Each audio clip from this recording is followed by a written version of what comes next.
Hello, I'm Admiral Iddy, and I have to say, first of all, thank you to all the awesome people who've been watching my content and leaving nice comments. It makes a little baby YouTuber like me feel all special. So, with the success of my human campaign for Warcraft 2, let's move right along to the question. Can you beat Warcraft 2 Orcs Deathless? Fucking nope. Alright, spoilers aside, this was a much more difficult campaign. The mid to late game definitely made things much more grindy, and mages can fuck right off. First off, I have to say, for such an old game, it really sets a strong tone with its campaign narrative. With the human campaign, you feel like you're traveling the countryside, putting out fires before chasing your foes back to the portal. With the orcs, you feel like you are a massive invasion force coming to sack pre-established cities. Almost every mission involves you having to land forces or invade fortified positions without rescuing any prisoners or heroes. And zero allies. It's all you, baby. Your kills are so much higher here, and there's only one no-build mission, but you can complete that in like less than 2 minutes. In fact, out of 14 missions, only 4 don't involve the Navy, with one being kind of optional. All of the others require you to build ships at some point, so it really hammers home the premise of crossing the Great Sea to lay waste to your enemies. Rule time! So, beat every mission without losing a unit, just like the human campaign. There is no real way to see units lost, so I use the enemy's kill tab as evidence. Side note, critters count as kills, as we saw with my human playthrough, so if the enemy accidentally blasts a sheep, they get a kill, but I don't have to reset. If I lose a unit, I reset. Let's get to the...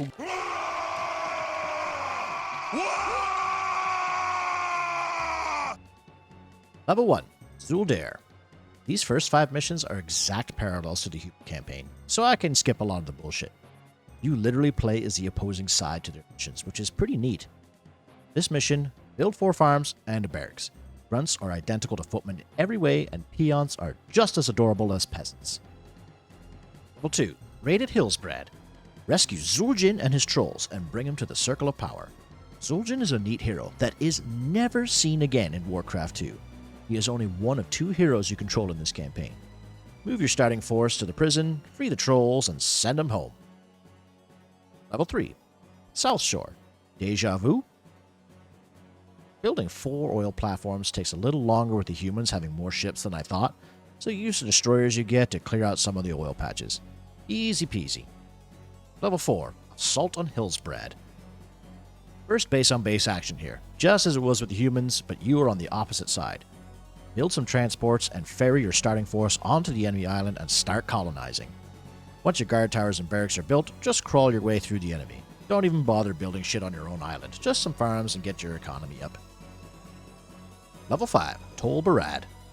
This is kind of a sequel to the human version. In that campaign, you rescue a Stromguard base from a siege and destroy the Black-Toothed Grin Orcs across the channel, while building towers and barracks in my case. Today, we are retaking the island and finishing what our predecessors started. Wouldn't it be cool if the game remembered what I built when I played the humans and I had to destroy what I built? That would require way too much tech that was available at the time, but ask some interesting questions about persistent campaigns and narratives. You can easily dispatch every enemy ship with your destroyers, and even with some micro can disable their navy without building any more warships. Ferry your troops across, make everything green. Level 6, the Badlands.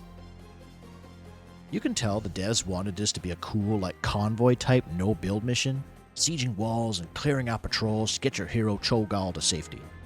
Cho'Gall himself being identical to ogres in stats, he doesn't really stand out, except he's as fast as a horse. And the devs didn't quite plan the routes well. You can run Cho's pasty naked ass straight down the coast and into the base. Keep running after you touch in the base though, because it ain't over till it's over, and those humies are relentless. Level 7, the Fall of Stromguard. Island hop mission. Kill the guards, rescue the transports, and claim the first island. From here, use your ships and disable the enemy fleet. It's a little more tricky here because the enemy has a lot of ships across the map, and they have a shit ton of ballistas on the shoreline guarding their shipyard. You will constantly be sniped from the fog of war. Once it is destroyed, you can relax, build up, and British your way onto their land. Destroy the city and celebrate over your enemy's burning corpses. Level 8, The runestone at Kair Darrow. So we kind of machine gun through the first 7 missions, so we're going to actually get into some meat here. We have invaded the kingdom of the elves, and it's winter here for some reason. That never made sense to me as a kid, that the elven kingdom levels were all in the snow. You'd think they would be green, verdant lands with lots of trees and wildlife. Anyways, you get juggernauts here, and these guys look badass. They are equal to human battleships in every way, but they just look beefier and feel stronger, even though they aren't. So, quick story. I always compare the Juggernaut to the real-life Russian ship Kirov, or the Peter the Great. This thing is a battle cruiser, the only one in existence. It is as long as an aircraft carrier and has more guns and missiles than an American doomsday shelter. It's big, it's gray, it's covered with weapons, and it's badass. I got to face off of this sumbitch in the Straits of Gibraltar on my actual birthday. It was cool to look at, but it was taking on water and their crew was like burning shit on their flight deck. Campfire, burning evidence, roasting sausages, maybe. We took some photos of it and the Kuznetsov aircraft carrier before it went to dry dock and moved on with our day. Anyways, Juggernauts, yes. So, the closest thing to a Soviet warship you will get. This mission tasks you with simply touching this runestone to win. These things pop up every now and then, and they have a ridiculous amount of health, kind of like how you can technically destroy gold mines. It will take you years, but it is possible. The enemy bases are odd in this level. In the middle is a big fortress island. It's a castle and barracks, which never stop producing, and loads of cannon towers. At the very bottom of the map is the enemy's hometown.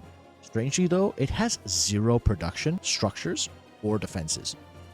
Just a handful of guards.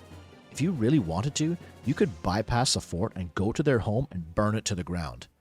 No farms or miners means the fortress island simply sits there inert. What a cool design for a level. You always just assume as a kid the home base island would be impenetrable, so you never really try. Deathless run though, I won't be doing this. I clear out just enough defenses and butt rush my rush butts to touch the stone and get the fuck out of there before dying. Takes a couple tries, but donezo. Level 9, the Raising of Tyr's Hand. Another island hop mission with the objective being colonization. I was born for this task. This level has another fortress island with a massive city base behind it. The enemy is actually quite aggressive here and constantly sends landing parties. I take some juggernauts and try to kill all the shipyards and foundries I can. If the enemy has no foundries, they can't make transports. I need to clear out what I can on this middle island and build a fortress and a shipyard. This is one of the only objectives of its kind that I can think of in this game. Building a certain structure in a certain area. Usually it is get A to B or kill everything or rescue A. The middle island has a lot of ballistas and cannon towers, and the enemy actually starts using paladins here. Not nearly as busted as bloodlusted ogres, but the AI is quite adept at spamming heals. Build a fortress and a shipyard on the island, and move on. Level 10, the Destruction of Stratholme. This has all come to a head here. This is it. End of the run. This mission, for some stupid fucking reason, forces you to use sappers to open up holes in this cliff to get through. For what purpose other than to showcase sappers, I have no idea. How did these dicks even get in there? On a trebuchet? A doom diver catapult? Why didn't they land these troops bloody 5 meters up into this little bay and bypass the cliffs altogether? There's no way around this. No trick, no cheese. I simply cannot figure out how to get around without blowing these sappers up.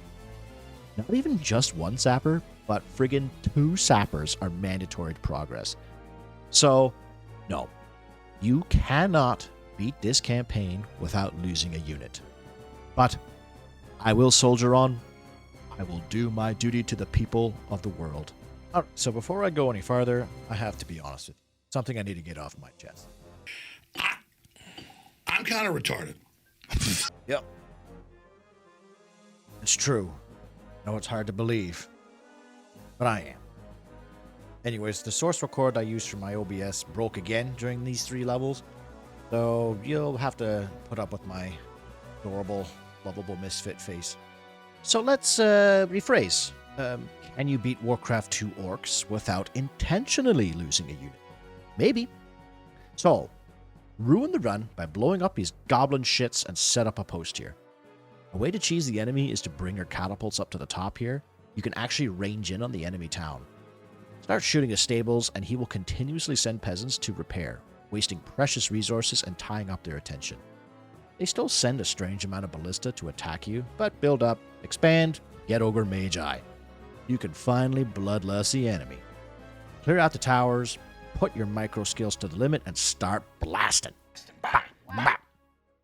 Once the city falls, build up some juggers and go blasting again.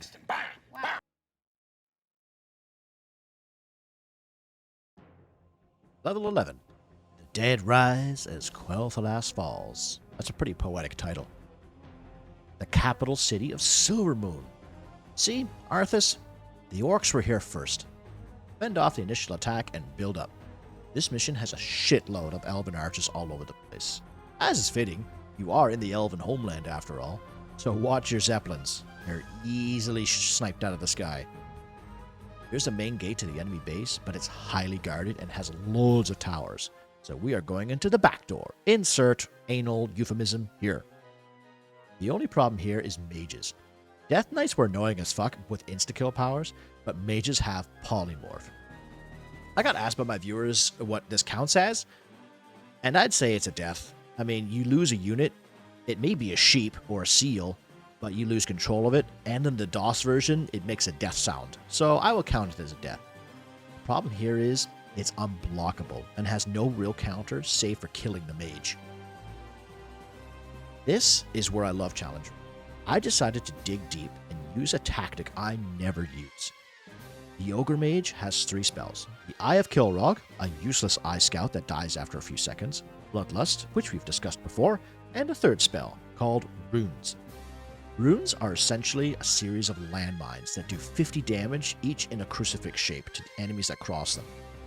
They disappear after a while, and affect your troops too. So I never used them as a kid, all my years alive. They actually shine here.